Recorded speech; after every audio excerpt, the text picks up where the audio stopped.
Good afternoon, everybody. We'd like to get started. Welcome, everybody, to the 2024 State of the City event. My name is Harold Stewart. I'm the city manager for the city of Minot. It's great to see all of you again here today.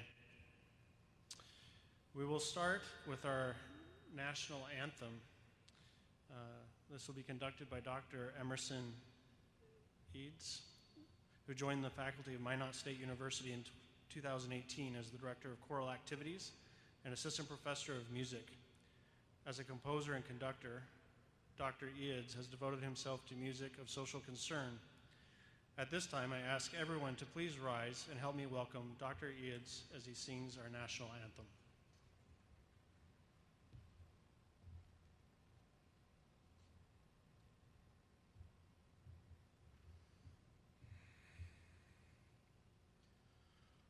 Oh, say, can you see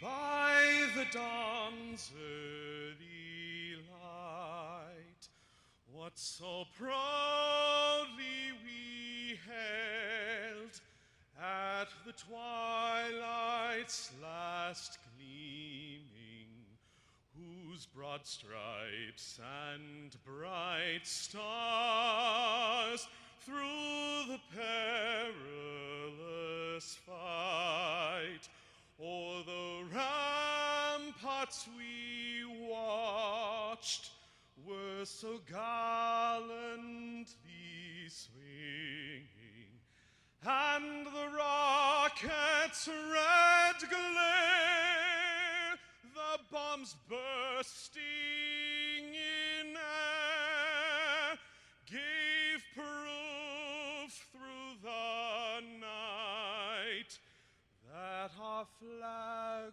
was still there. Oh, say, does that star-spangled banner yet wave o'er the land of the free and the home of the brave?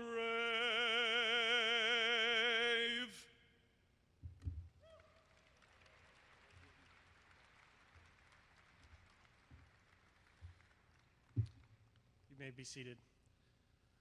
Much better than I could do.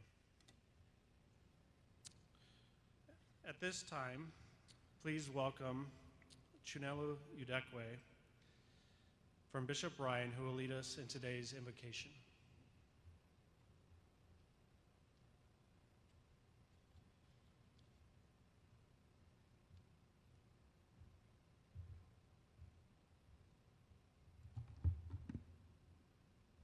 In the name of the Father, and of the Son, and of the Holy Spirit.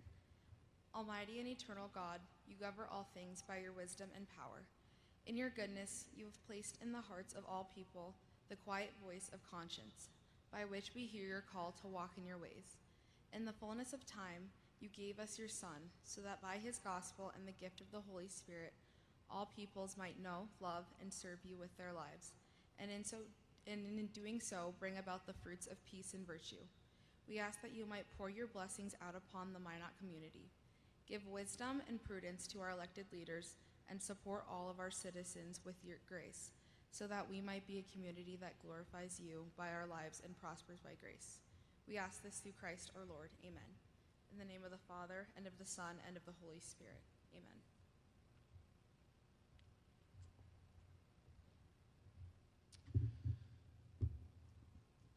So with that, we will move into lunch. A couple of points of order. I think we've had enough people showing up that if we have some more coming in, I think we have some spaces at some of the reserved tables that I believe that they will not be joining us. So if you need a seat still, feel free to sit anywhere that's open and available. Your lunch comes from the Commission on Aging today and will be served by some of the staff from the Job Corps.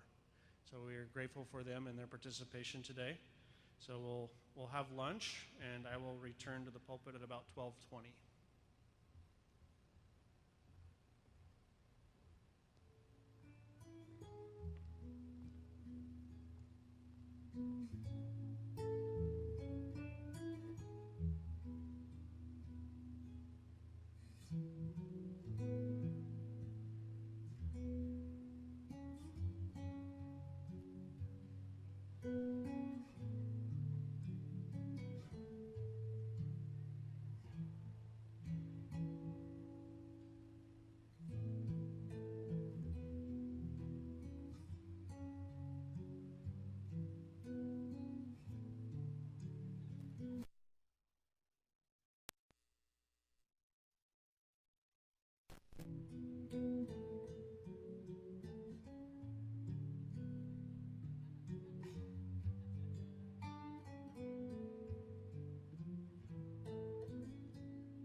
right.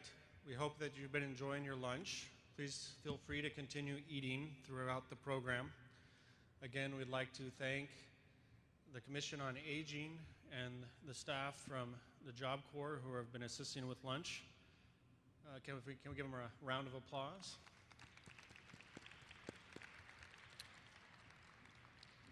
Just a reminder that your lunch is provided as a free will donation today, so there is a donation at the table on the way in if you feel inclined to contribute to that. All the proceeds go directly to the Commission on Aging.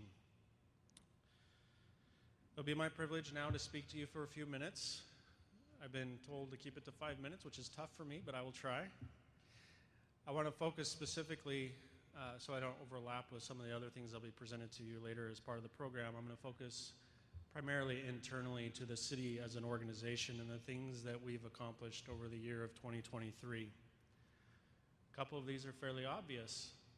We moved into a new city hall downtown, and we enjoy being a partner with the downtown businesses and organizations down there. We opened Fire Station number 5 in the community that will continue to provide more immediate response and emergency services to that area in a more timely fashion. These are significant investments on behalf of our community that will be legacy pieces for the foreseeable future and for generations to come.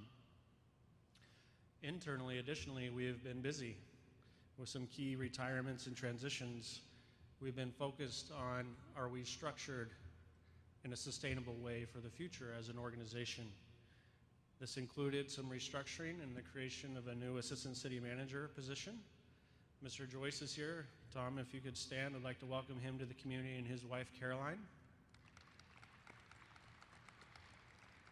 I think he's in his 4th week on the job. He keeps showing up, and he's doing a great job of connecting and already demonstrating what a valuable asset he'll be to us and our organization and the community as a whole.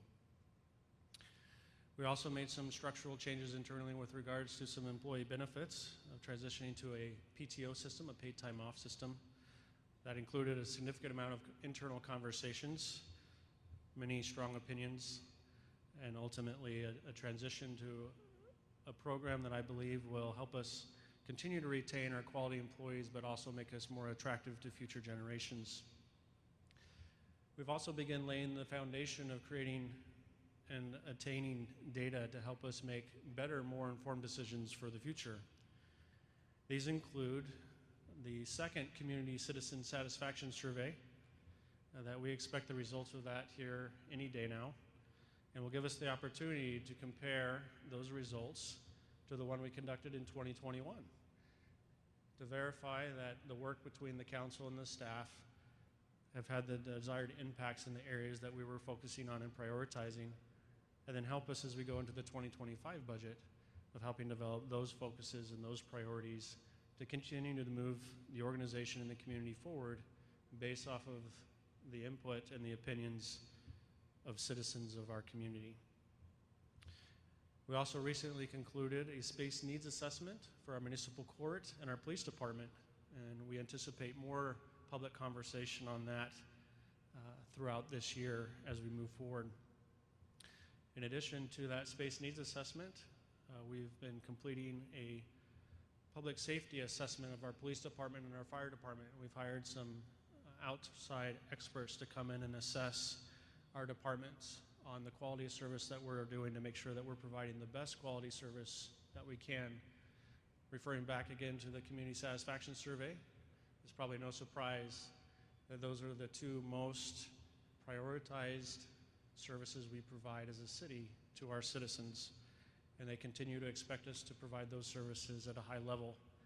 And so that study will help us assess to make sure that we're doing things the best that we can, and to lay the framework and the groundwork for the things that we need to continue to invest in those departments over the coming years to continue to meet that commitment of providing the best public safety services that we can to our citizens. We're also about ready to conclude a housing study assessment and assessing the needs of growth for our community from a residential standpoint going forward, and what role, if any, that the city should play in helping encourage that growth in a meaningful and a smart, sustainable way for our community moving forward. Those are just a few highlights of things that we've been working on internally, in addition to just the daily jobs and responsibilities that we have. Recently, we honored at a winter employee recognition event several employees who have gone above and beyond in their service. We have great employees and staff from top to bottom, but I do want to take a moment in particular to thank my management team for the work that they've done over the last year. If my department heads, if you're here in the room, if you could stand real quick.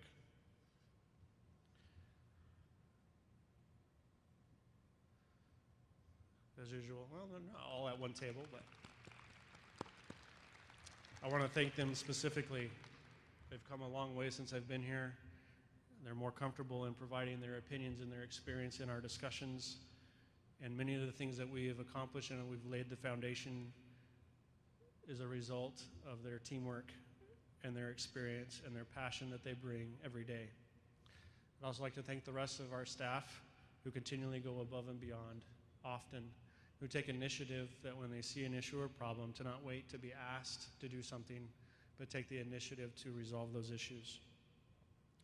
In addition, I'd like to thank the City Council and the Mayor for their continued leadership and support to staff. Staff could not do this alone, and it's their partnership and their representation and their support that continues to help us be successful in moving these things forward. Now, I think I probably already used up my 5 minutes, but I have just a couple more points to say. So what's next? After the first of the year, as we continue to, and our staff continues to work on closing out the books of 2023, we're already looking forward to 2025 as we begin the budget process for 2025. We continue to strive to meet the commitments that the City of Minot has made to the community in the past. Those include making progress on NAWS, our flood control projects. All these are significant financial and resource commitments as an organization and as a community, and we continue to move forward in a positive way on those key elements for our community.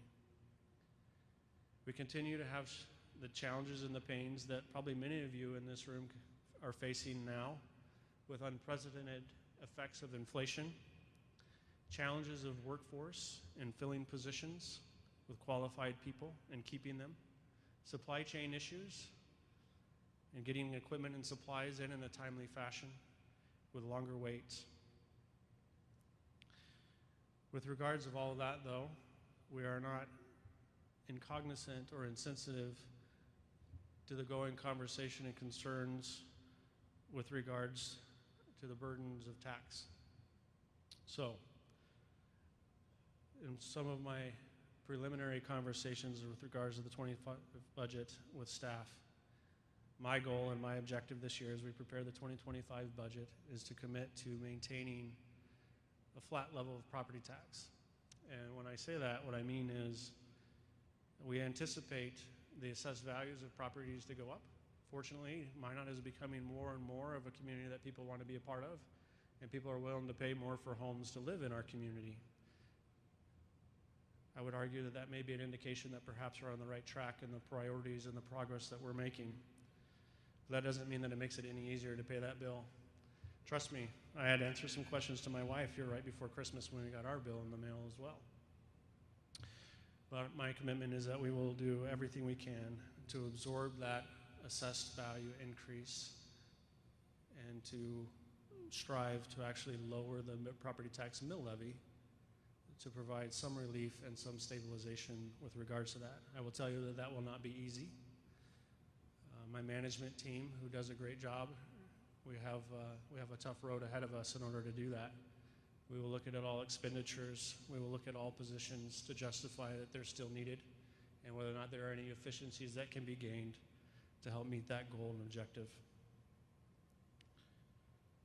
I want to conclude with just a few things that I see on the horizon for 2024 that we can celebrate this time next year in 2025. We anticipate the CTE building downtown being open and available for classes to help develop more workforce in needed areas within our community.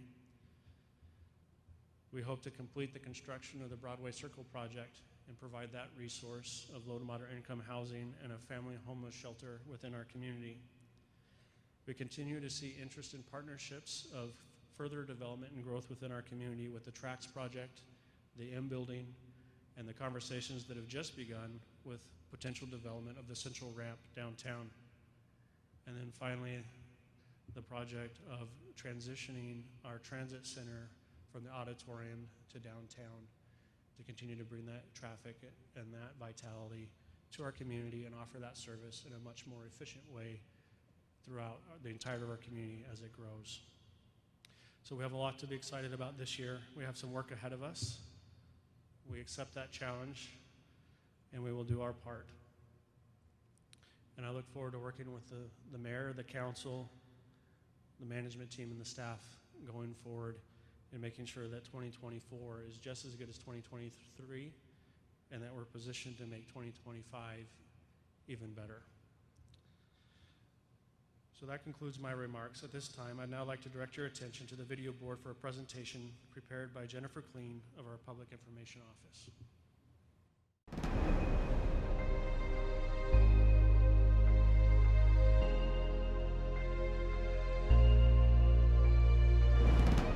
It's our responsibility as a community to do everything we can all the time to improve where we're at.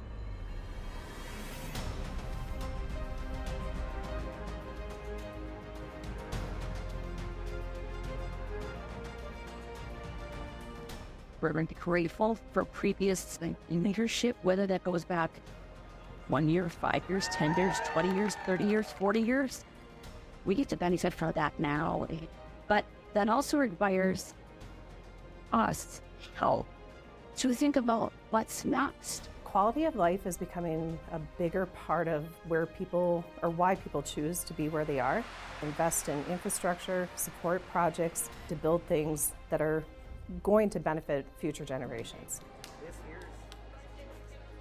You started realizing and understanding the importance of putting our eggs in multiple baskets. The assets that have been invested in, whether it's the new airport, Magic City Discovery Center, a new hospital, or even City Hall being located downtown. Maybe it's leisure, maybe it's shopping, maybe it's an event, maybe it's sports tours, maybe it's a conference. Great restaurants, boutique shops to some of the larger businesses. North Dakota State Fair, and we love that event and what that does for our community. North Coast Fest, so many other events. We also have things like the zoo and just attractions that really make Minot stand out over and beyond other places. Healthcare, or the base, or events, or attractions, or sports tourism. You know what? Nobody gets to carry all the water. It is responsible. It is important for each of those entities to do their part, and that, in fact, is what will make the difference.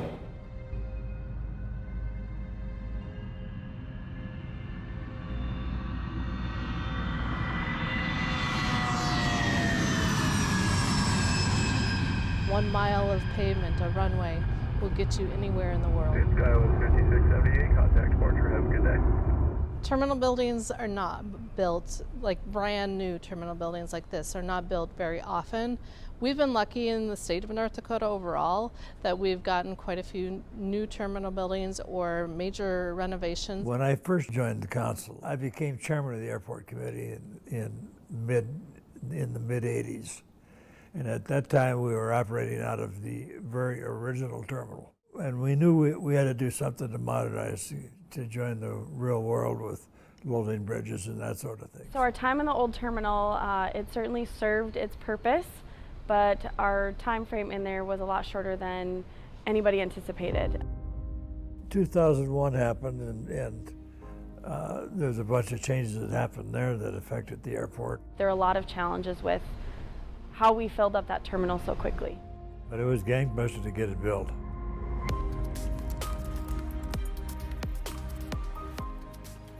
The passion behind opening up the terminal, people were really excited. It was a really exciting time in Minot and Western North Dakota. One of the things that we try to do, we make the decisions with, our crystal ball. We try to make decisions that won't impede our future. And make sure that we can keep what we have in an excellent condition. We employ quite a few people. They are your neighbors. They are people that work for the airline. They are people that work for car rentals in the restaurant. They're people that own their own businesses. And so all of this combined is a great economic boon to the community. I think we've done really well for the 8 years that we've been here, and we're just going to keep doing the same. It's a leap of faith, just like this building is a leap of faith. We're very proud of you. So have a good deployment. Commanders.com out. The economic impact of Minot Air Force Base is over $500 million every year. And so you'll see the Chamber EDC investing time, energy, and resources to make connections at all levels to make sure that we sustain and support our current missions and future missions, because we have a chance to really play a small role in supporting those that are serving in a much higher mission than what we're doing.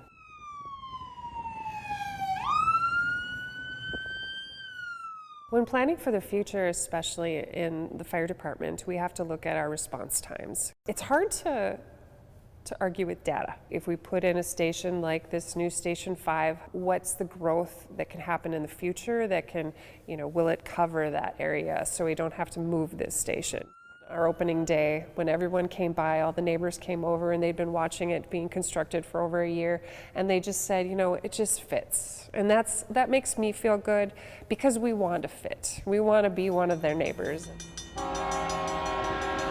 One of the biggest investments that we've made is in the logistics park, and we also have intermodal service. Minot is the only BNSF site certified location that BNSF actually promotes for economic development and bringing larger primary sector businesses into our state. Now, North Dakota commodities and products are moving to global markets. There's so many things with economic development that people don't see. You can use the intermodal site, for example.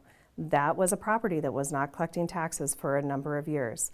And with the efforts and investments that we've made into that park, that is now on the tax roll, generating revenue back to the city.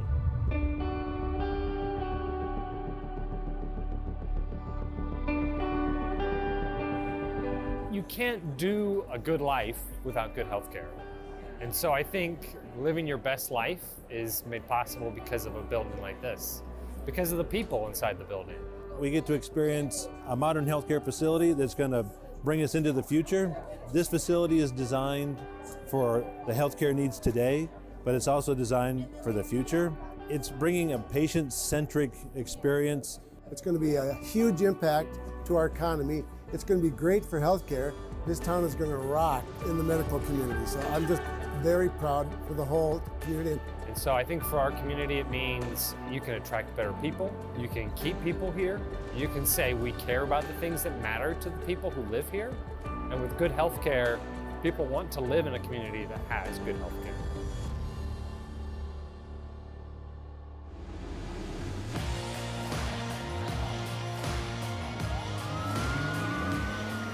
Sometimes people say, well, you have 100 people that work for you.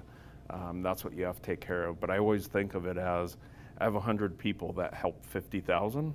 So that's what I have to focus on is the 50,000. It's important for us to maintain what we have.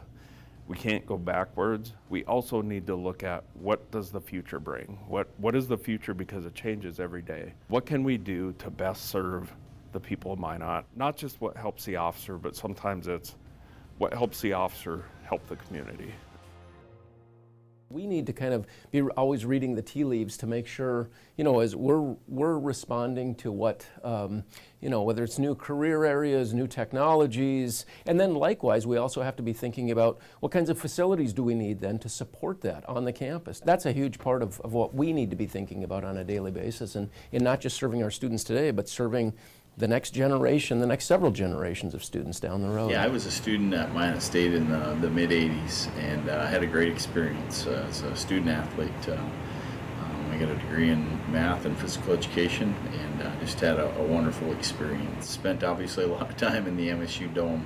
It was new at that time. Obviously, we're a 42 2 years into it now, I guess. Look at that high school game, Parshall and Divide County. We beat them like 45-42. It's like ugly. The dome is important to Minot State University, but I think more important, it's critical to Minot, it's critical to the region, it's critical to the state of North Dakota. And so we have to, I think, always be thinking about not just the role that facilities or assets that we have here in the community, how important they are to the community, but more broadly, how important are they to the surrounding area and the rest of the state of North Dakota? And so we've got a great asset right here in the MSU Dome. Really big thanks to those that did invest, you know, and we think about that as generations go by, that we all have to invest in that next generation, those young people, and I think that's exactly what happened here. It kind of accentuates the point of how important it becomes for all of us in the community to row in the same direction, to be on the same page. And so MSU, we've been fortunate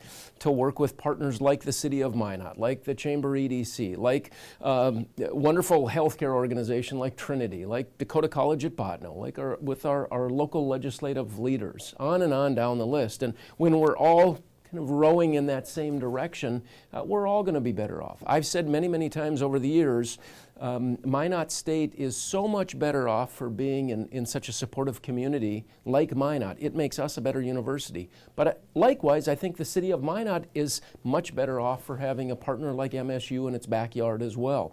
We work closely with the Minot Air Force Base, on and on down the list. And we're all better off when we're moving in the same direction.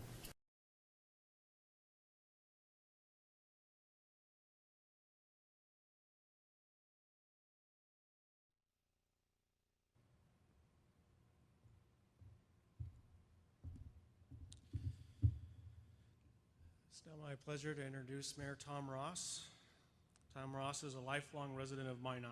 He was elected mayor in June of 2022 after serving as a member of the City Council. When he's not performing his mayoral duties, Tom works at the Quentin Burdick Job Corps Center in Minot. He has more than 25 years of experience in communications, community service, and marketing and sales. Please join me in welcoming Mayor Tom Ross.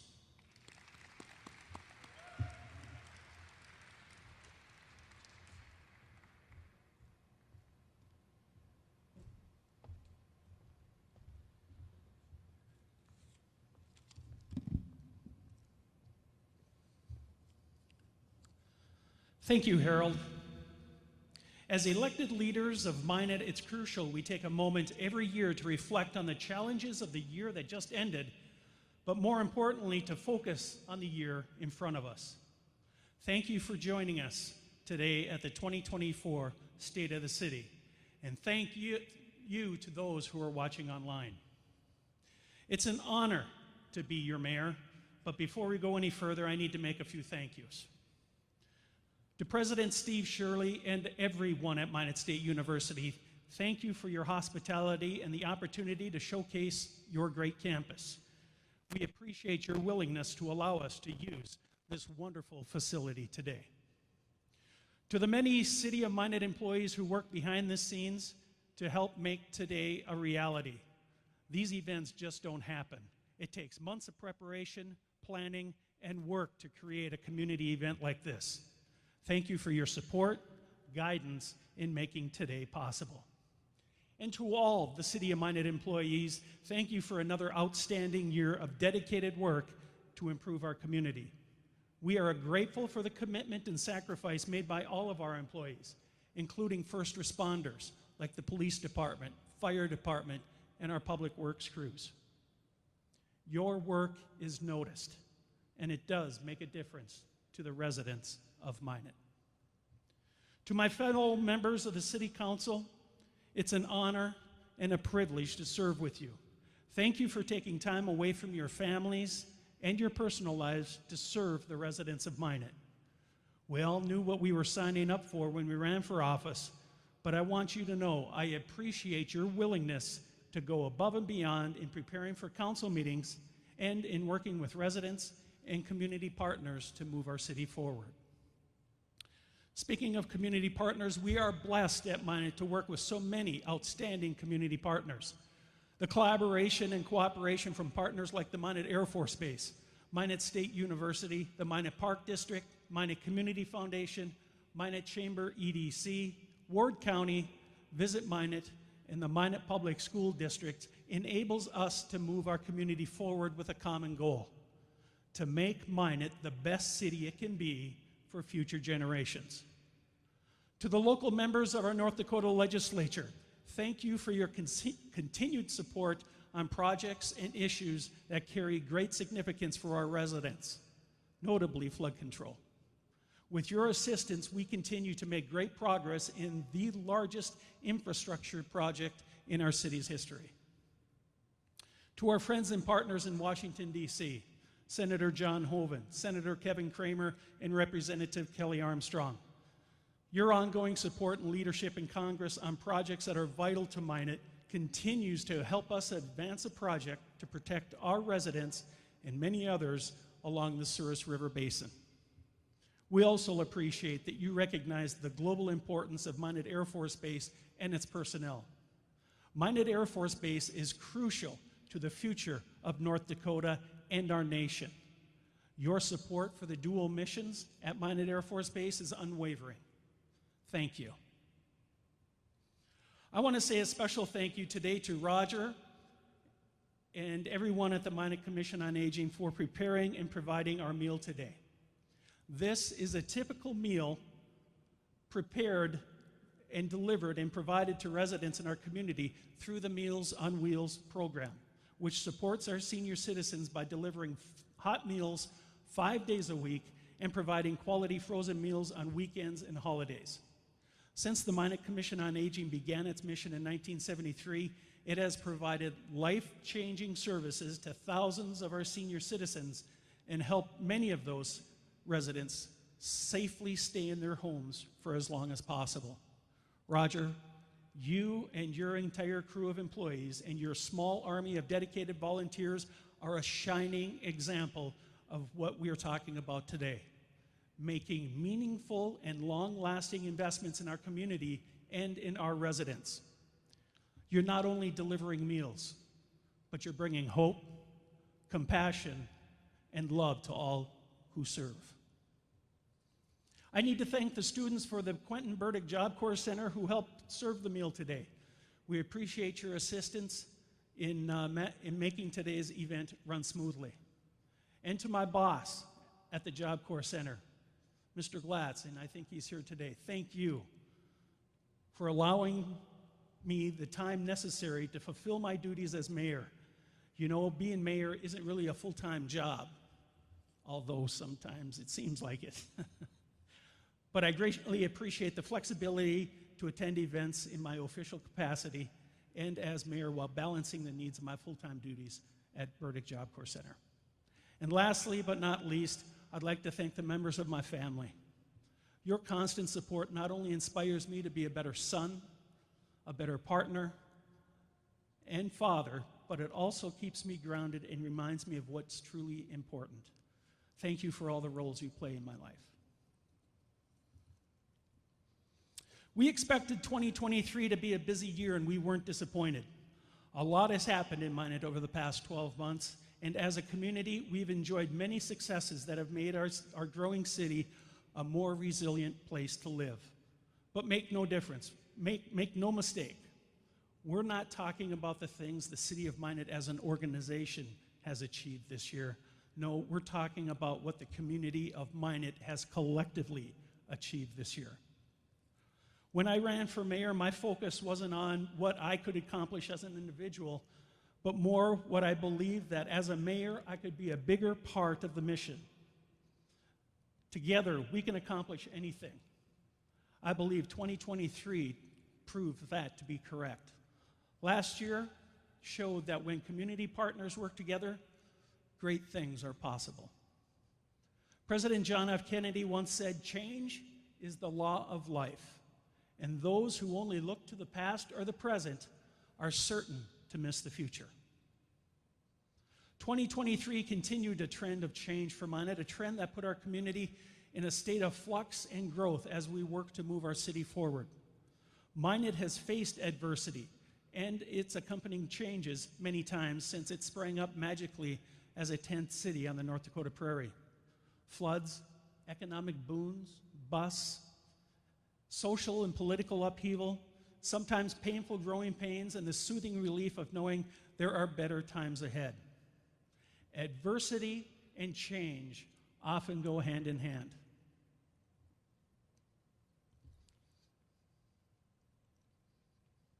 These changes and challenges have been a part of Minot's legacy, but the chapters that have been completed do not tell our community's entire story. The book of Minot is still being written, and we must recognize that we have the awesome responsibility to be authors of that next chapter, of those next chapters. We are at a critical time in our community's history. As elected leaders and as residents, it's up to us to compose the next chapter of Minot's history. Throughout Minot's history, there have been community leaders, some elected and some who were simply residents or business owners with a vision, who have made significant investments in Minot, not just financial investments. Some were investments of time or talent. Others were investments of faith, and still other investments were in our community's culture. But all of them were investments in the same thing: the future of Minot. In the video we just watched, I want to point out something that Stephanie Shainrock, Executive Director of Visit Minot, said. Quote, "We are grateful to previous leadership, whether that was 1 year, 5 years, 10 years, 20 years, 40 years.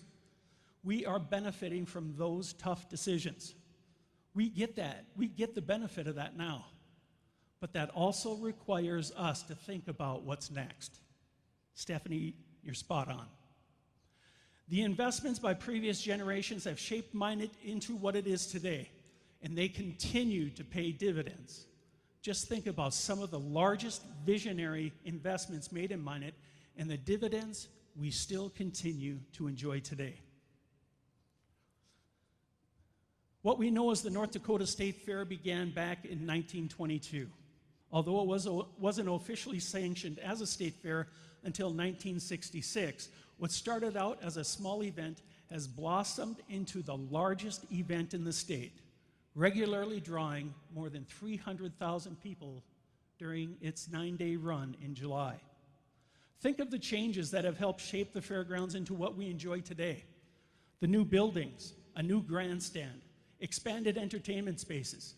All of these investments have created a multifunctional fairgrounds capable of hosting everything from a state fair to the Norris Kuss Fest to weekly auto racing and craft shows. Are these investments paying dividends to our community and our state? I think the answer to that is pretty clear. Norris Kuss Fest, the second largest annual event in Minot, was founded in 1978 by Chester Wright and a group of friends who shared an interest in celebrating their Nordic heritage. More than 4 decades later, the Kuss Fest is one of the largest Scandinavian festivals in North America. The event showcases Minot's unique ability to organize and utilize a small army of volunteers. Just as we're proud to be the home of the North Dakota State Fair, we are equally proud to call the Norris Kuss Fest an original Minot celebration. Our previous leaders knew that when they supported the construction of the Minot Air Force Base, that the impacts of Minot and the surrounding area weren't just a short-term benefit, but would create economic and social impacts that will last a lifetime. And look at the positive effects our friends to the north continue to have on Minot and the surrounding region.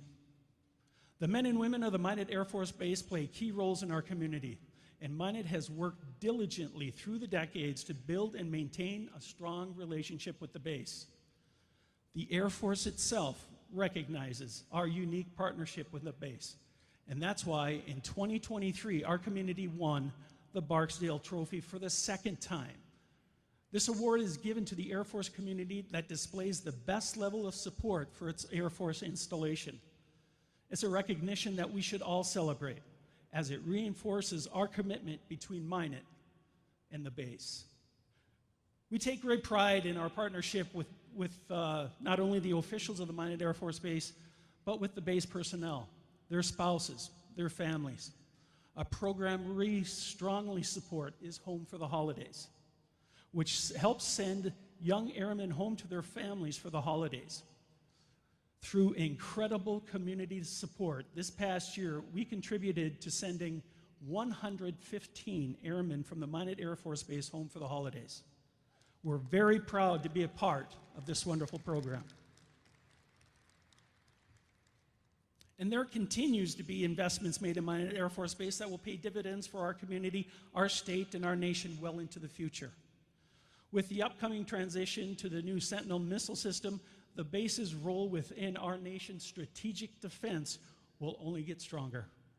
We are proud to be an Air Force community, and we welcome those who temporarily call Minot home. Go, Team Minot. Minot has long been a regional leader in healthcare, and that role took a massive step forward in 2023 with the opening of Trinity Health's new medical campus in Southwest Minot. With Trinity's new facilities and expanded services, our community is poised to continue its vital role as a healthcare provider for Northwest North Dakota now and well into the future. Our longtime partners at the Minot Park District continue to make upgrades at a number of their facilities, including the Shields Softball Complex and Mesa Arena. The investment in expanding those facilities provides additional recreational opportunities for our local youth. And not hardly a week goes by during the year when there isn't a youth hockey tournament in the winter or a youth softball tournament in the summer. The return on the investment from those facilities has been immediate and will continue well into the future. The Magic City Discovery Center stands proudly on North Hill after years of planning, fundraising, and construction. The facility hasn't even been open for a year, but it's already become a beacon of educational opportunities for students in Minot and the region. The new Minot Outdoor Recreation Area in Northwest Minot and the new pickleball courts at Roosevelt Park are additional features that have only just begun to provide benefits to the residents and beyond. Minot has also been a regional shopping and entertainment destination for decades and has long been the hub for business activities in north central North Dakota. In recent years, we've created new opportunities for residents and visitors alike.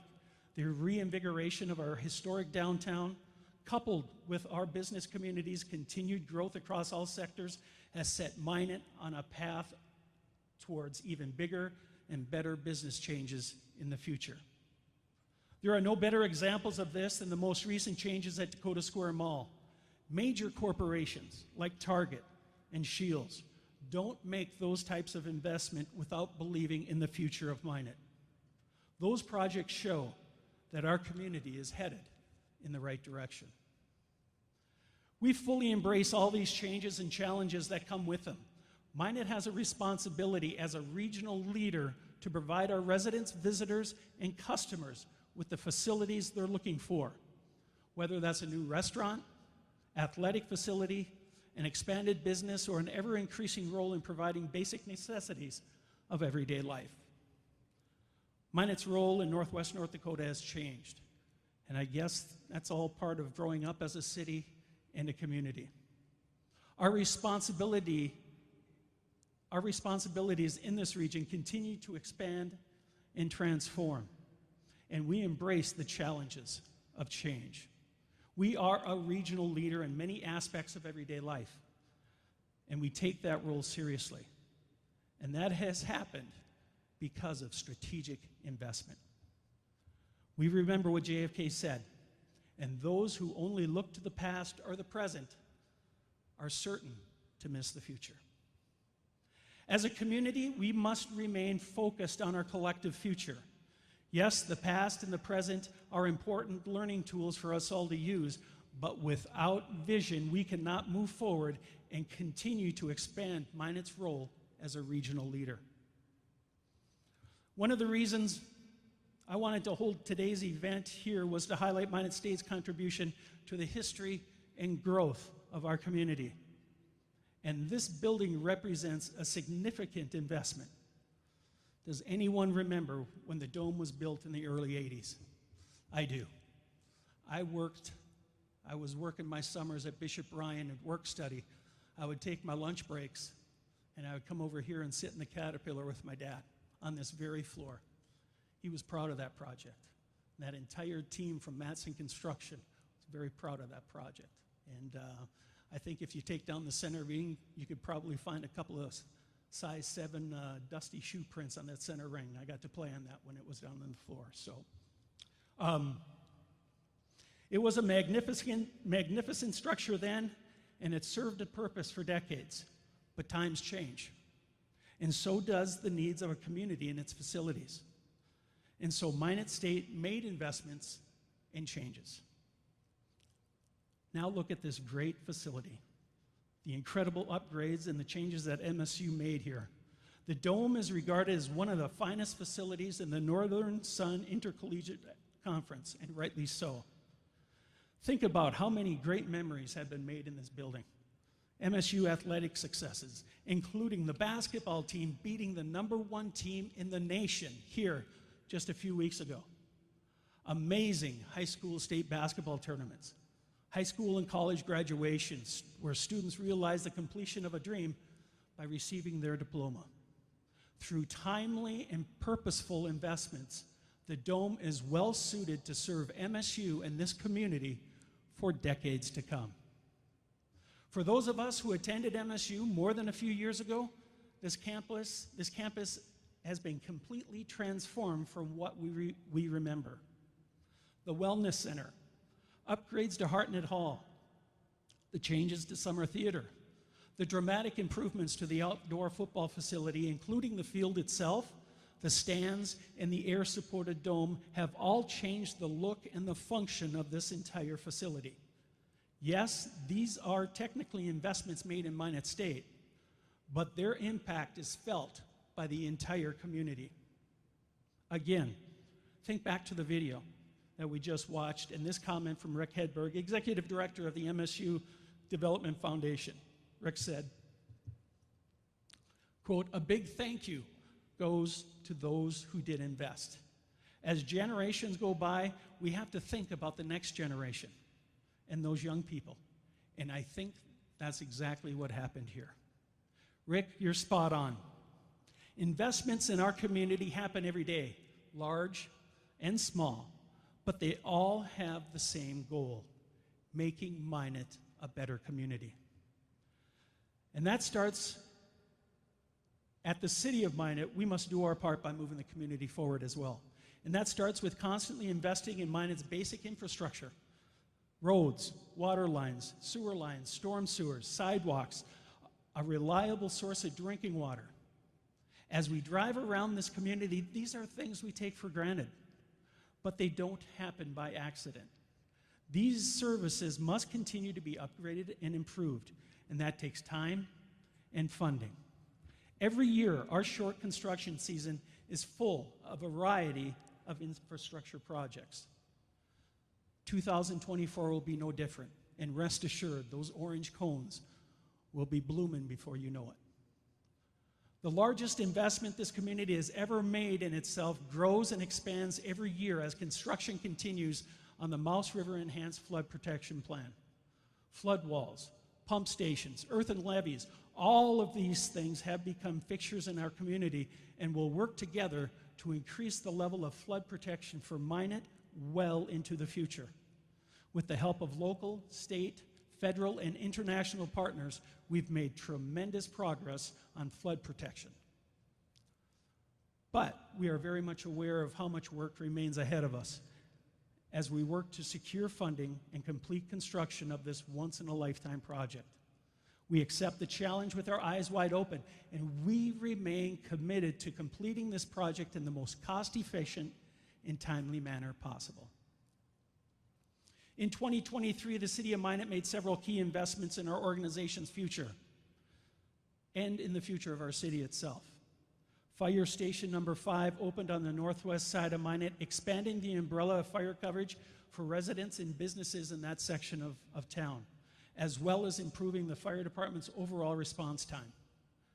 The opening of Station 5 has already improved our city's safety and security, and its operation in a strategically selected location offers reassurance that the men and women of the Minot Fire Department stand ready for the challenges ahead as our community continues to expand.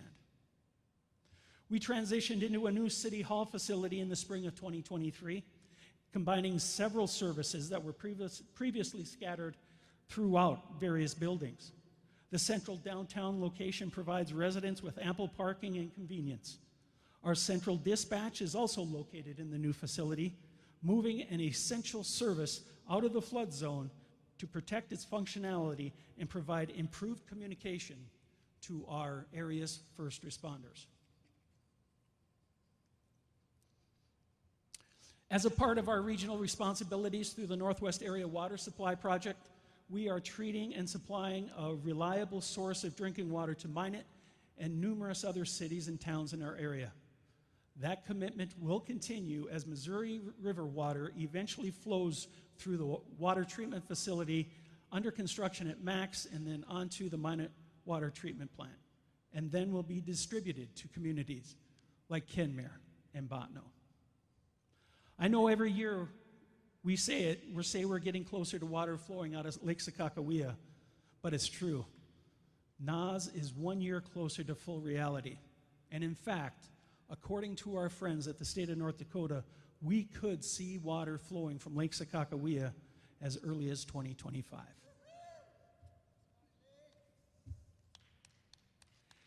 The city's first ever curbside recycling program kicked off early in July and has already removed 570 tons of recyclable material from our community's waste stream, extending the life of the landfill and leading the way in working to improve our environment in any way we can.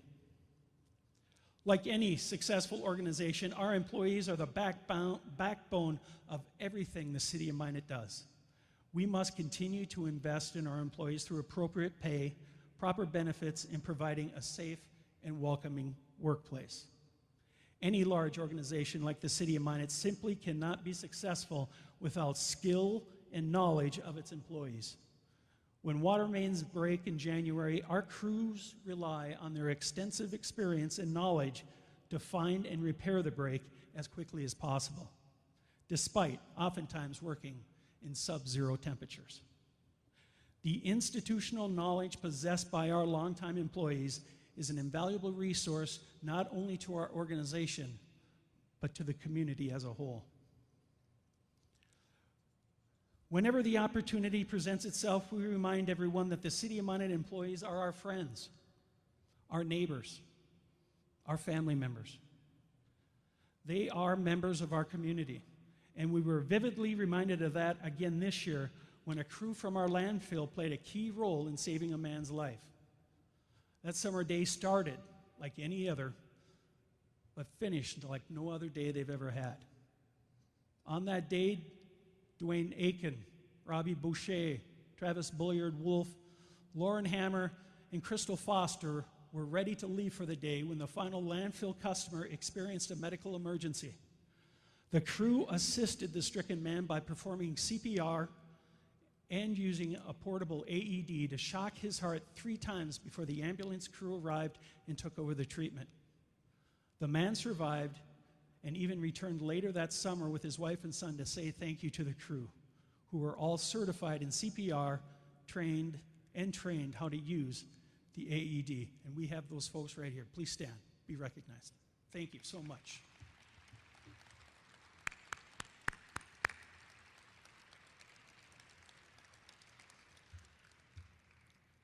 The entire experience illustrates my point. Our employees are a part of this community. They just happen to work for the city. And as an organization, we remain committed into investing in our most important resource, our employees. The people of Minot and organizations they belong to are what makes our community special. At the City of Minot, we are blessed to work with many outstanding community partners. Today, I'm proud to share the stage with 2 of those representatives. First, we'll hear from Brecca Kramer, President, CEO of the Minot Chamber EDC, and then after Brecca, we'll hear from the Executive Director of Visit Minot, Stephanie Shainrock.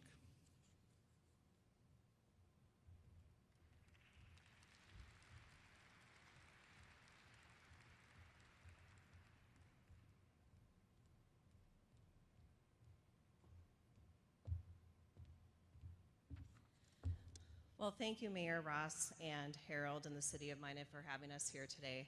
I really wanted to be cool the last military event I was at. The commanders skipped the back stairs and actually jumped up on stage. And then I thought about the logistics and decided not to do that today. I do want to take a couple of minutes, though, to share just some insights as to the work that is underway at the Minot Area Chamber EDC. It is our mission to advocate for and invest in business activity by being a collaborative partner in the community, focused on improving the quality of life for all. The work that we do really falls under 5 key pillars, and I'll quickly touch base on them because I think Mayor Ross took a lot of my talking points in his, so I can really tighten up my comments today. And that really is just a testament to the partnerships and the collaborations that we have with all of our partners. You may hear some of us say some of the same things because it really is truly a team effort all around. So through our member investor pillar, this is where we serve as champions and the voice for business and organizations by representing the best interests of our nearly 700 member investors. And we do this at a local, state, and national levels. We encourage community involvement and provide opportunities for engagement and leadership development. We focus on key industries that really are the economic drivers for our community: agriculture, energy, education, and healthcare.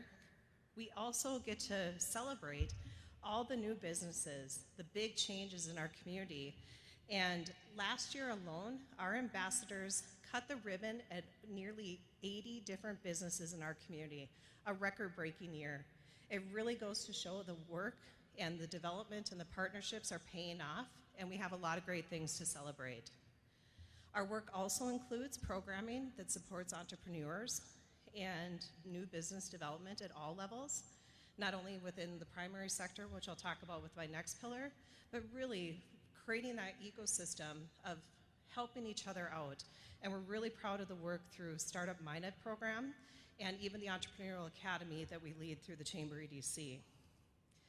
Through our Governmental Affairs Committee, we work to represent the best interests of the Minot area, working collaboratively with the state, Ward County, and the City of Minot. And I'm very proud of some of the advocacy work that we were able to accomplish this past legislative session, and we're already underway planning for the next session that's sneaking up ahead of us. Another key pillar for us is our economic development pillar, and we've really been advancing some very big strategic initiatives. I want to highlight the work that has been underway with the intermodal site, which is just on the east edge of town. Through efforts and numerous years of dedicated leaders and partners, we are now operating continuous, reliable intermodal service out of Minot, North Dakota.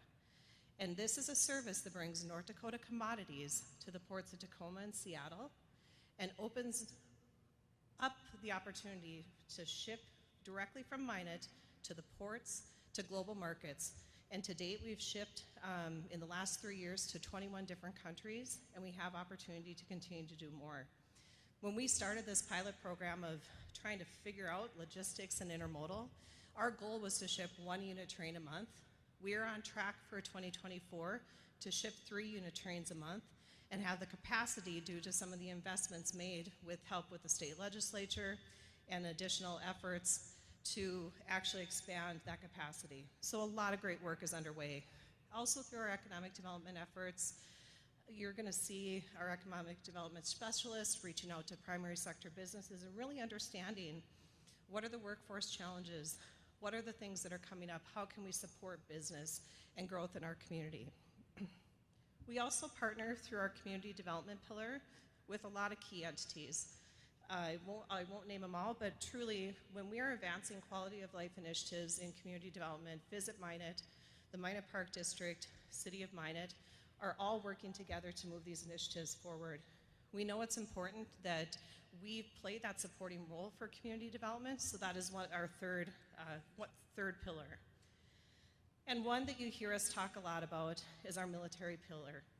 We are proud to have the Barksdale Trophy that's showcased here today, displayed in our community, and we get to showcase this for the next year and a half. This trophy doesn't come to our community without the work of everybody. And I'm talking from the congressional level to state leadership. You've heard Governor Burgum in his recent State of the State talk about how North Dakota is moving and advancing to make North Dakota the most military-friendly state. And then if you look at what's happening at the local level, it's all of those efforts combined that allow us to display this here today. And the reason why we do what we do is because Minot isn't Minot without Minot Air Force Base and our friends who serve in the North Dakota National Guard and all that have retired and chosen to make Minot their home. We are dedicated to leading community military affairs efforts and appreciation events and fostering a community of support to make the military in their time here feel like Minot's home. And hopefully some of them choose to stay here. We have proven, as Mayor Ross called out, that we can come together to do big things. You don't send 115 airmen home between November and December to all over the United States. We were able to book those tickets, but that was a true community effort. Businesses stepped up. Nonprofits stepped up and donated. Individuals donated to that effort. The mayor championed and was the voice behind it. And we all of a sudden logistically realized, okay, now we have to book 115 tickets and try to get all these airmen home within this really tiny window. So we reached out to our member investors, and at the end of the day, we partnered and were able to actually book all of those tickets through our office. We sent airmen home to Guam, to large communities, small. I believe one was in Bangkok. I mean, it was unbelievable, the efforts, and these are people that would have never been able to go home if it wasn't for our community stepping up in a big way. We also work hard in the military space to educate the local community, North Dakota officials, members of Congress, and the public on national security issues through our Task Force 21 committee. This work includes advocacy for major modernization projects that are underway. As you all know, Minot is host to two legs of the nuclear triad, and we serve as the linchpin for our national strategic deterrence. North Dakota is working hard, and we are working towards becoming the most military-friendly state. There's been some major legislation passed with hard work from our North Dakota legislators to continue to decrease those barriers, but again, it's that collaborative effort that's getting us to where we are today. And our final pillar is workforce development. And if anyone has like the cookie cutter solution to it, let us know. But it's one of those things that we continue to hear about, and we know that it's a major challenge. So we know that it's a big lift. But at the end of the day, the work that we're doing in this space, we're willing to try new projects and pilot new ideas and frankly do different things. But it's going to take all of us working together to really come up with innovative workforce solutions. So we look to all of you to help us in that space.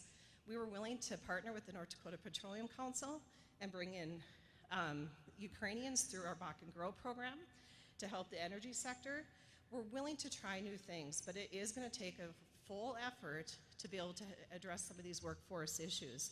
And whether it's supporting programs like the Regional Workforce Impact Program, the state of North Dakota allocated funds to, where we were able to get dollars directly to the CTE Center that's going to be opening downtown, or to the Workforce Academy that just held ribbon cutting this week. Those are things that we're championing and leading. So we appreciate all that step up and step into the arena, and so many of you do this each and every day to work together and make our community better. I know the Chamber EDC doesn't get to do the things we do without hundreds of volunteers that support us. Our volunteer board of directors, led by our chair this year, Cassidy Jelmstead, who's the general manager of SRT Communications, and all of the volunteers that support our committees. That's how we get out into the community and help do our part to help support the growth and development. And as we ask ourselves what Minot will look like in the next 5 years, we have a momentum of progress that's underway right now that we need to continue to celebrate those big wins. Mayor Ross talked about new hospital, new high school, city hall moving downtown, the opening of this Discovery Center. Those are all within the last year, things that are underway and really advancing our community. But collaboration is going to be the key to creating a bright future for the Minot area. Our work is centered on our vision to be the go-to organization for the business community to drive key initiatives that build and strengthen our economy. Thank you for allowing us to be a part of the state of the city. Thank you, Mayor Ross, Harold, the city council members that are here today, and also to all of the city team. It frankly takes a whole team effort to move these initiatives forward. for all that you do to support us and the community as a whole. It truly is magic in Minot. Thank you again.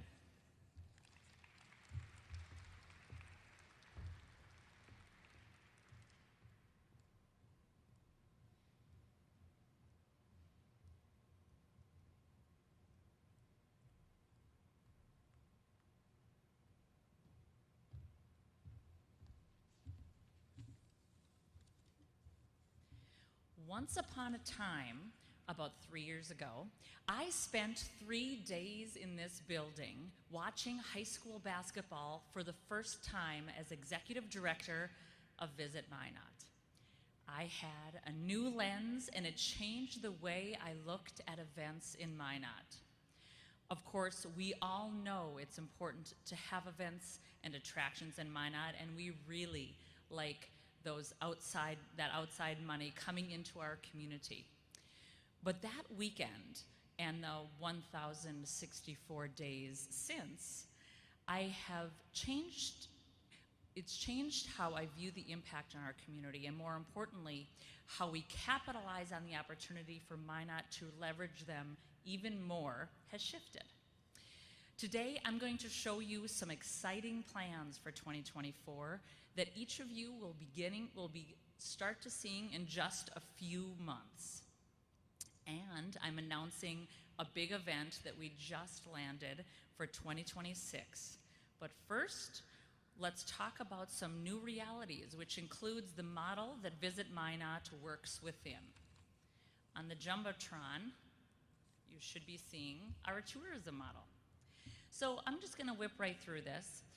This is essentially, like I said, the model in which we work. You can see that funnel of humans that are coming in. Our job is one thing very, very simplified, and that is to bring more people into Ward County from outside of Ward County. And why do we want them here? We want them here for their money. They come here for a few things. They come here for leisure, which is tour, events and attractions. They come here for sports, and they come here for meetings.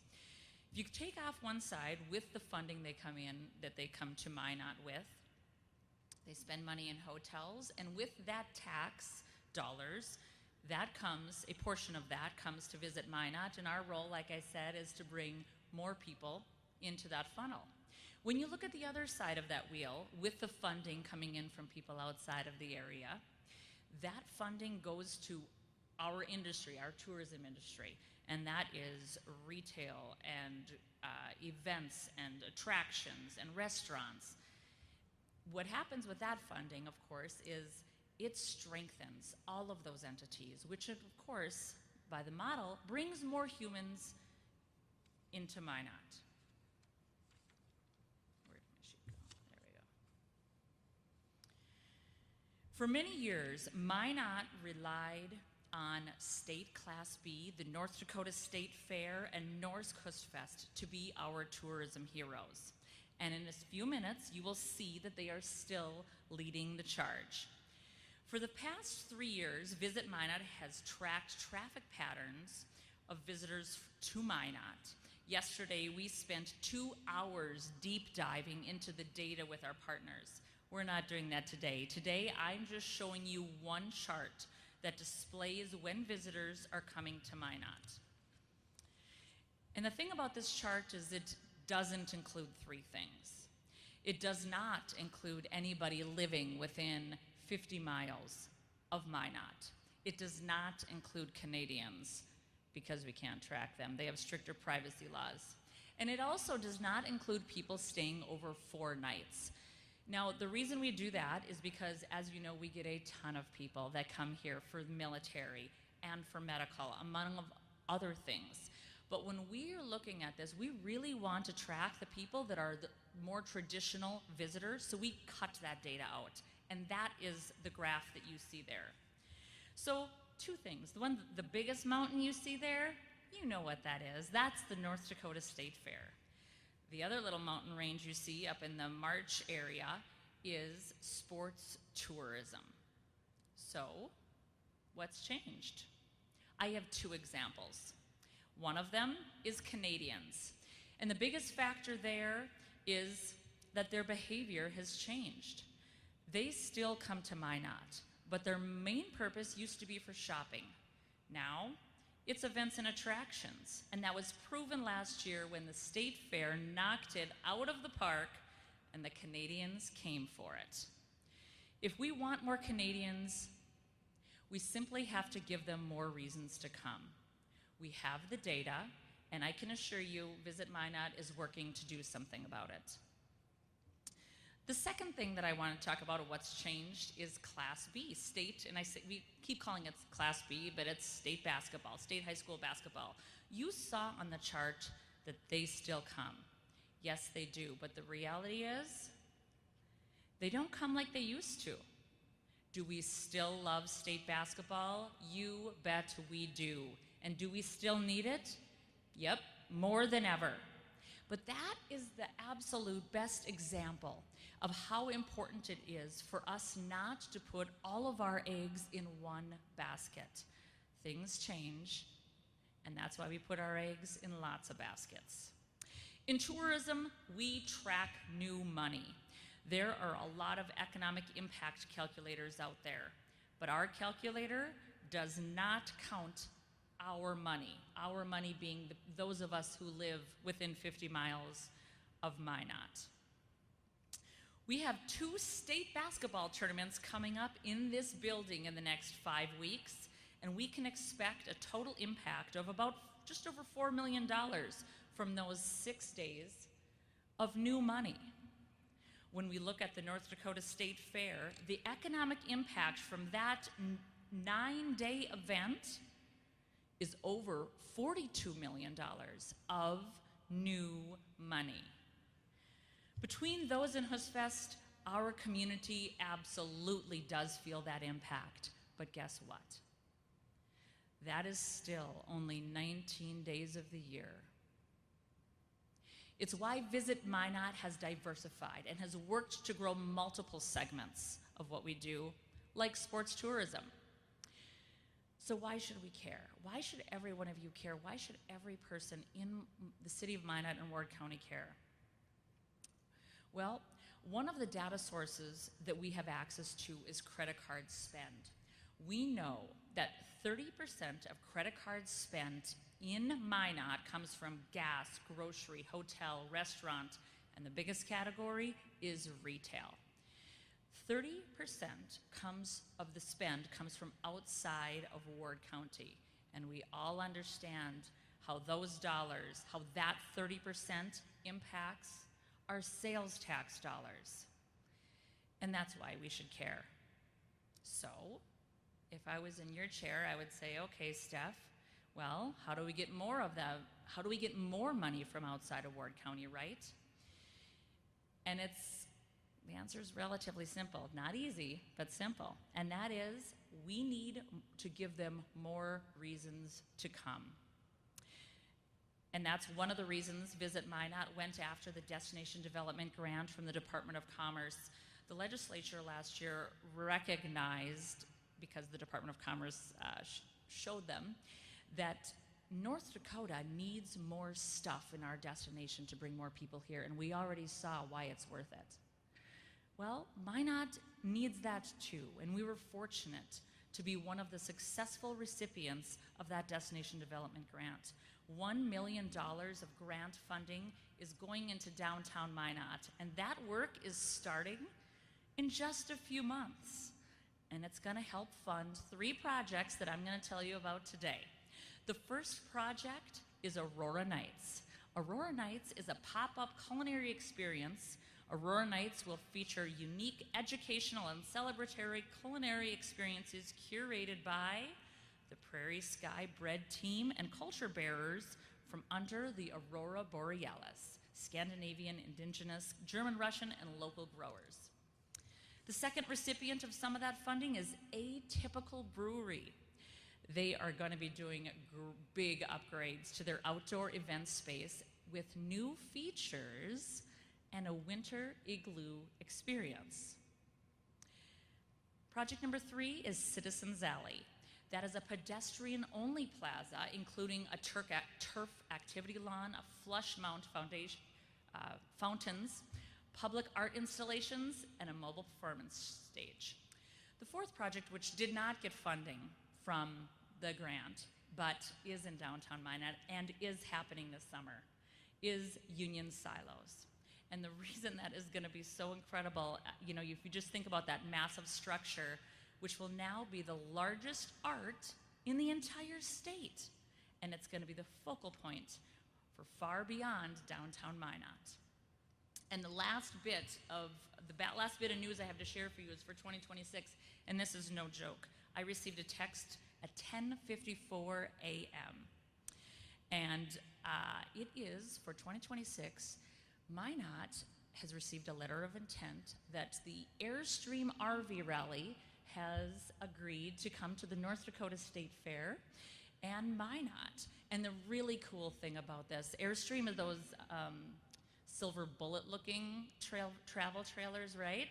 Yeah, they're coming for 2026. And we're not going to have a hailstorm. I see you looking at that, Randy Burkhardt. No. The cool thing about that is, and I'll tell you what, and this is what I'm closing with, when we've been working on this for a couple years. Visit Minot has taken the lead and partnered very closely with the North Dakota State Fair. They came here in September for their final site visit. And what I think is so special about this community, one of the things that's so special, is Mayor Ross and Council President Paul Pittner joined us to basically help host them while they were here. They met with them, and I'll tell you what, that made a huge difference for that group. We also partnered with 12 different of our partners, or 12 different organizations, I should say, and we hosted a lunch in the Scandinavian Heritage Park, and we blew their socks off. And you know what? They are coming in 2026, and when they come, they are here. Number one, there's 1,500 travel trailers, so it's over 3,000 people. And they are here for at least 7 days. Some are here for up to 2 weeks. And they don't use their kitchens in their travel trailers. So restaurants and shopping, and we will definitely feel that impact. So thank you so much for the opportunity today. I want to say thank you to the entire community of Minot. I'm kind of a transplant, but I've been here for 25 years. And my husband and I call it home. And I am grateful that now I get to be in a role that helps impact our lives on a daily basis. So thank you to the mayor and the city of Minot and all the staff and Harold for inviting me to share a little bit about Visit Minot today.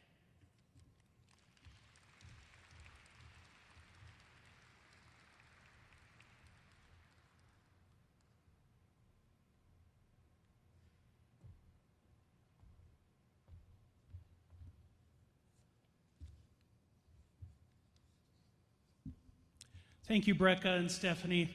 Your hard work and commitment to our community and vision are what makes Minot an amazing community. We look forward to seeing your accomplishments in 2024.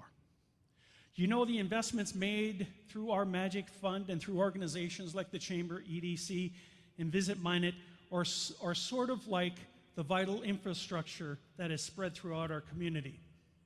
We take for granted that we'll have a safe, reliable water when we turn on the faucet. We don't think about what happens when we flush the toilet. We expect street lights and traffic signals to work all the time, but we really only notice them when something doesn't work. Economic development is similar.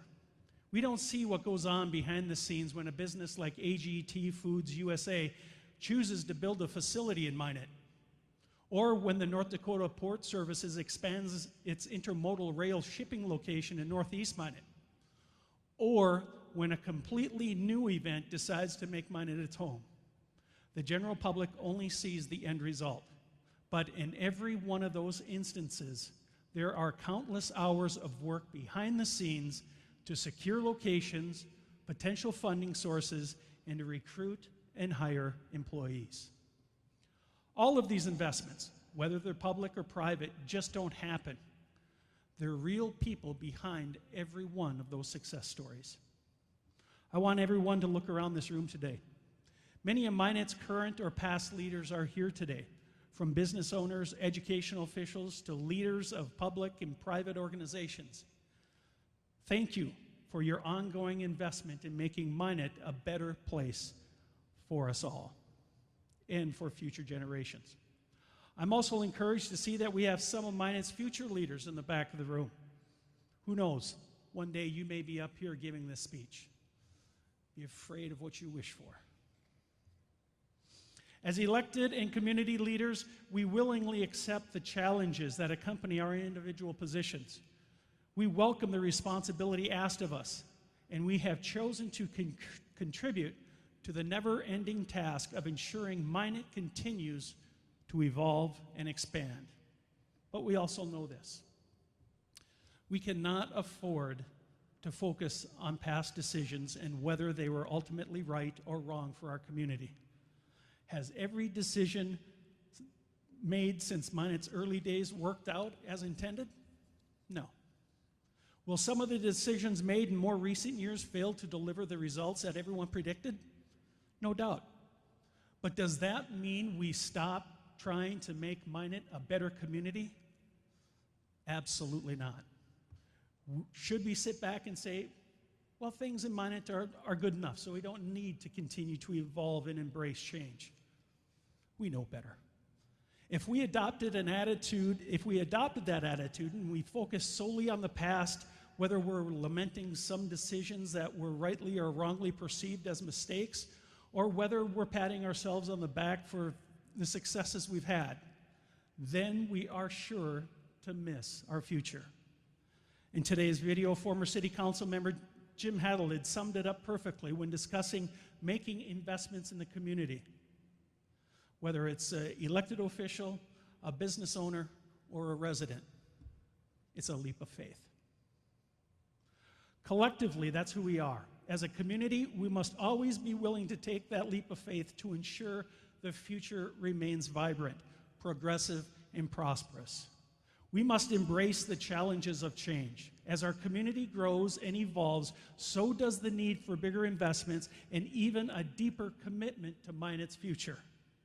As elected leaders and as members of this community, we must keep one eye focused on the future.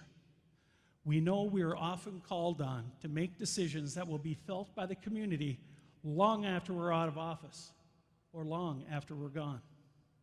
Our previous leaders were tasked with the same thing, and they accepted that challenge, and so do we. And those who only look to the past or the present are certain to miss the future. Many of our previous leaders no doubt faced criticism and challenges in undertaking major visionary projects in Minot's history, but they didn't let the critics stop them from making decisions they believed were in Minot's best interests. Rather, they relied on the support of the majority of the community members who shared their vision for a better Minot. They gathered all available information and made their decisions based on facts and data, and did what they believed was in the best interest for the entire community.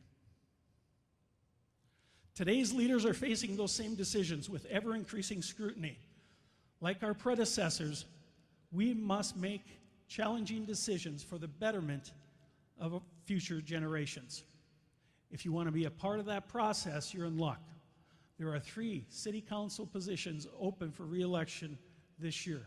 Become a candidate. Be a part of the process. Be a part of the solution.